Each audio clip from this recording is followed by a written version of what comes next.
Greetings, Sentinels fans. I play as every single hero in Sentinels of the Multiverse, and I enjoy them all. I am of the opinion that there are no bad superheroes in this game. And yet, a few of them don't really live up to their potential.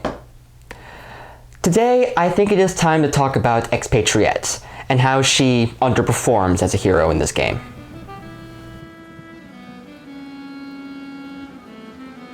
I will be discussing both lore and mechanics, but this will mostly be a mechanical discussion of the game. If you want lore, then please check out these episodes in the Letters Page podcast, or their transcripts on the wiki. So, Amanda Cohen, aka Expatriette, is a character in Sentinels of the Multiverse that takes some inspiration from Deathstroke and Punisher, as she has made her work to take down powered people. She is the daughter of Citizen Dawn, and was raised to be the future leader of the Citizens of the Sun, until it became clear that she didn't develop superpowers, and they quickly made Amanda into a pariah.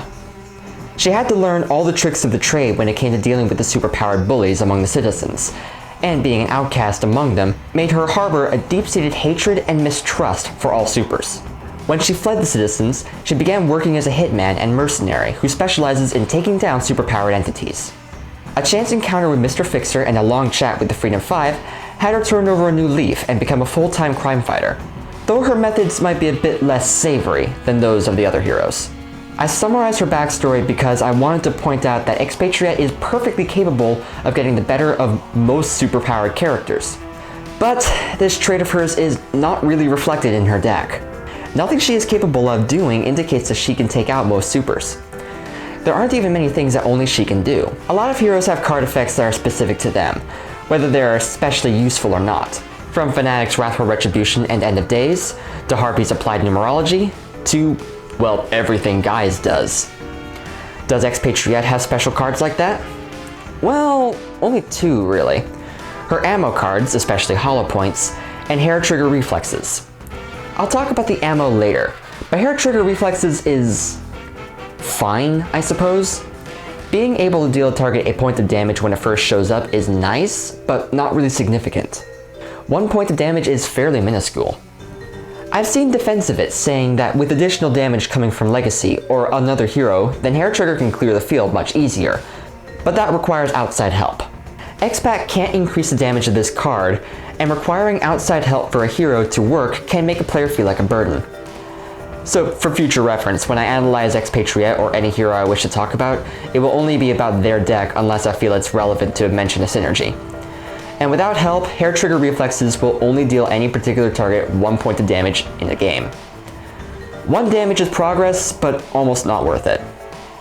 Let's briefly look at Expatriette's base power. It is to play a card, a power that would normally be very useful, since I generally consider playing cards to be more effective than using powers, since powers can be used consistently and cards can enter and leave play, either to do one big thing or add a small passive bonus for the rest of the game. However, the context of Expat's deck lessens the effect of playing cards, since they aren't all that impressive, as you'll start to see as we move through the video. And since she doesn't have effective assisted card draw, she can quickly end up with an empty hand. Her Dark Watch variant I can see uses for, but not all that much. It's a very minor improvement. One of the biggest features of Expat's deck are her guns. They are equipment that provide powers, not an uncommon occurrence in hero decks. She has 5 guns: the submachine gun, the assault rifle, the tactical shotgun, and her pistols, Pride and Prejudice. At first glance, these guns will seem quite useful, but they kind of fall apart when you start making comparisons.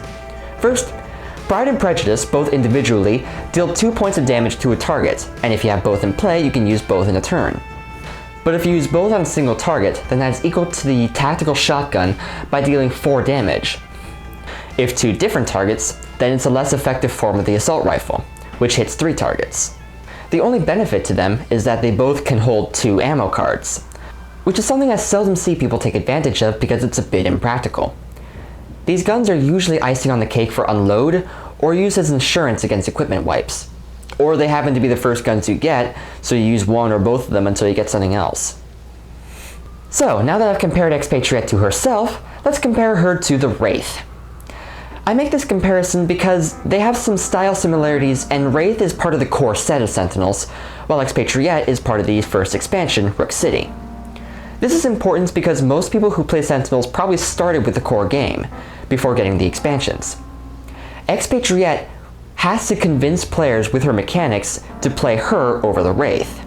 And as you'll see, there are some problems with that. Now, let's compare Expat's assault rifle with Wraith's throwing knives. On first glance, Expatriette's is better. Wraith deals 3 targets 1 damage with the throwing knives, whereas Expatriette deals 3 targets 2. However, it should be noted that Wraith also has a self-contained power boost in the form of the micro-targeting computer. This boosts her projectile damage by 2. So with that in play, Wraith is dealing 3 targets, 3 damage. The tactical shotgun and the Razor Ordnance are in a similar vein. Shotgun beats Ordnance, but Ordnance plus computer beats shotgun. That's math, ladies and gentlemen. But, I hear you say, Expatriette also has damage boosts. Her ammo.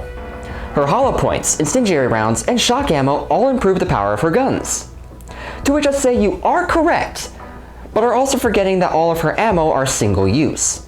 They might as well be one-shots. Once you use the gun that the ammo was loaded into, the ammo is gone, poof, sent to the graveyard.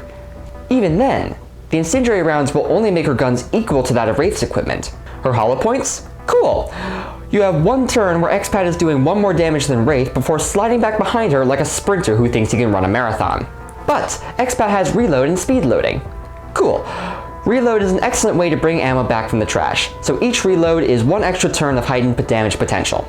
So that's 2 copies of hollow points and 3 copies of reload for 5 turns of extra damage, while doing nothing else with her card plays. Assuming you even draw the cards, of course.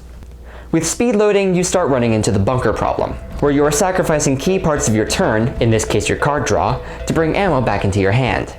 I may or may not talk in more detail about this in an episode about bunker, but essentially, if you drop your card play, power use, or draw card, then it feels like you are wasting part of your turn, even if it is the best strategy. Yeah, speed loading can guarantee an ammo every turn as long as you have both hollow points in your trash, but that sacrifices your card draw, thus depriving you of Expat's niche cards if you need them. You can't exactly use the RPG launcher if you never draw it. Also, if you treat the ammo like it's a one-shot, then compare it to the other one-shots out there. Hollow points on the shotgun is plus 2 damage. Consider Rod's Fire Blast, which does 5 damage unassisted. Wraith's Throat Jab deals 2 damage and prevents that target from dealing damage. Haka's Elbow Smash deals 3 straight damage. Guy's best card ever draws 2 cards, deals 2 damage, heals a single hit point, forces the player to do a silly thing, and allows them as extra card play. In comparison to all that, just 2 damage is kind of small potatoes. Now to be fair, you get a lot more usefulness out of the ammo with the assault rifle and the machine gun, but again, nothing that can't be replicated by other heroes. There is also a very important thing to consider. The Wraith has the utility belt. The Wraith can use 2 powers every single turn. Expatriette can only use 1 power. Now she can use all her guns at once with Unload, but not only do you need to spend a whole bunch of turns getting all the guns out, but Unload is also a one-shot.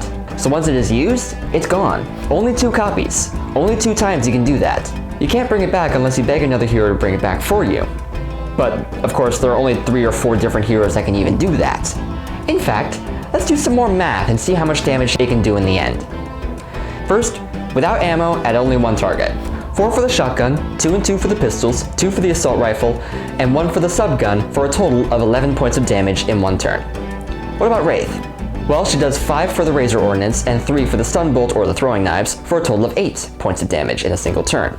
So Expat wins that round by 3. But if we go into the next round and Unload is gone, then Expat is back to dealing 4 points of damage for a total of 15 damage over 2 turns, while Wraith uses her powers again and does 16 damage over 2 turns without having to play a card. Again, sprinter versus marathoner. Now we can add all the ammo into the guns before unleashing to get the biggest bang in 1 turn.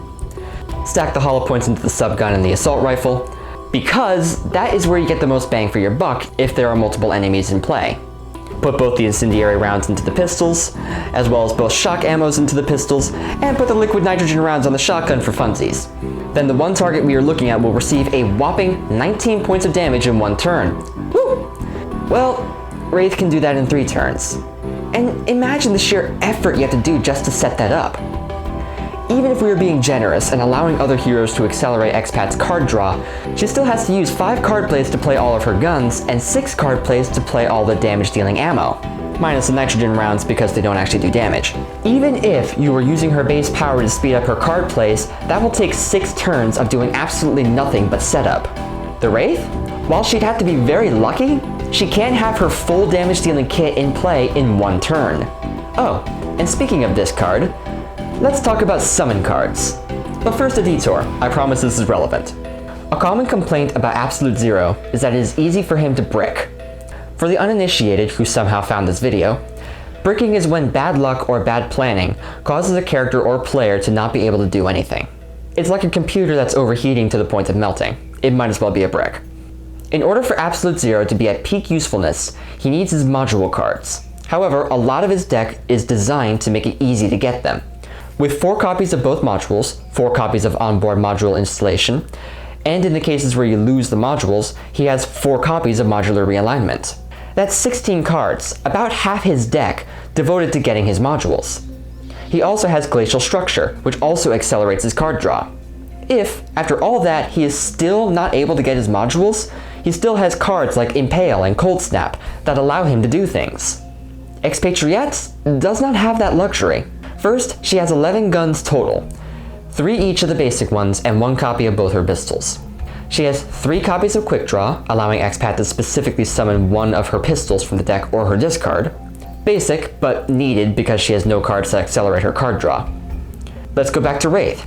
She has 23 equipment cards of varying use and purpose, and has Trust Fund to cycle through her deck, essentially making it very close to impossible for Wraith to brick. However, to help get the equipment you need, Wraith and Expatriette have summon cards. However, they are a little different. Wraith's Impromptu Invention allows her to draw a card and then look through her whole entire deck and cherry pick the equipment that you want. And then you get to play another card from Wraith's hand. It's kind of ridiculous how powerful this card is when you can chain multiples of this card. Yeah, you can play all 3 copies of Impromptu Invention in 1 turn and get 4 equipment cards of your choice in play in 1 turn. Let's compare this to Expatriette's Arsenal Access. This card causes Expatriette to search her deck for the first 2 equipment cards that show up. She chooses one to put in hand or play, then shuffles all the revealed cards back into her deck. Okay, this doesn't allow her to plan what equipment you're getting, but it should help with the bricking, right? Not necessarily. You see, it searches for equipment. It doesn't specify guns or ammo.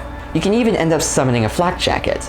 It is possible to be at the start of the game without any guns, play Arsenal Access, and end up summoning an incendiary round and a flak jacket. So now you have no gun and a single instance of defense or a useless bullet casing. Stuck in America and can't find a single gun. The horror. Simply put, it is very easy to run into a situation where Expatriette can't get a gun and therefore she can't do her only freaking job. Oh yeah, that's also worth mentioning.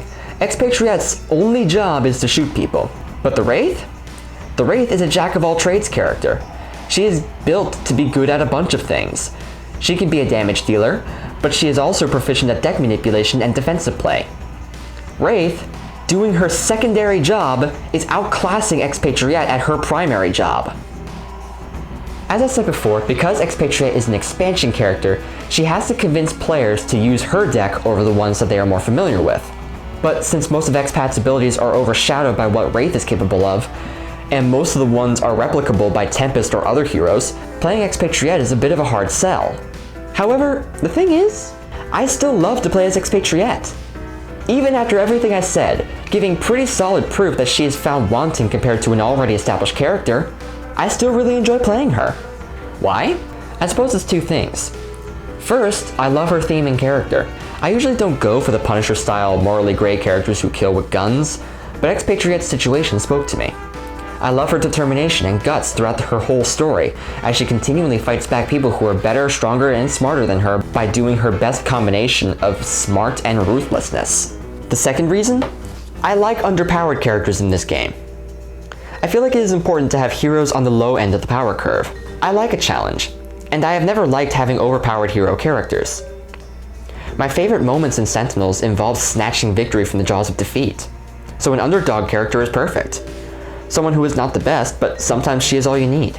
I will revisit this character for a bit in an upcoming Distinguished Cards video, and I might do it again if I'm comfortable with discussing Sentinels of Freedom.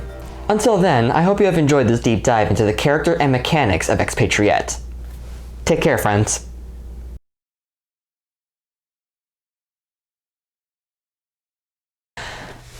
Okay, here we go. The big one.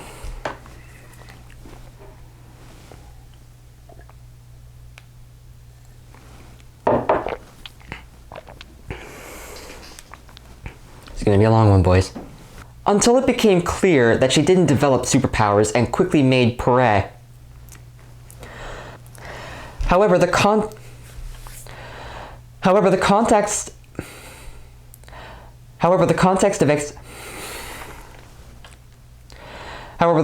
of the letter X is apparently my bane today. But if you use both on a single target, then that is equal to combat shotgun. A combat shotgun. There's proofreading right there. Now, let's compare Expat's assault rifle with Wraith's throwing knives. And side note to C&A, if you are watching this, why'd you ruin the word knife for me? I can't spell it without a Y anymore. Stack the hollow points into the subgun and the assault rifle. And while I am abbreviating the subgun, I am not going to abbreviate the assault rifle for obvious reasons. How long did that take? 28 minutes, jeez.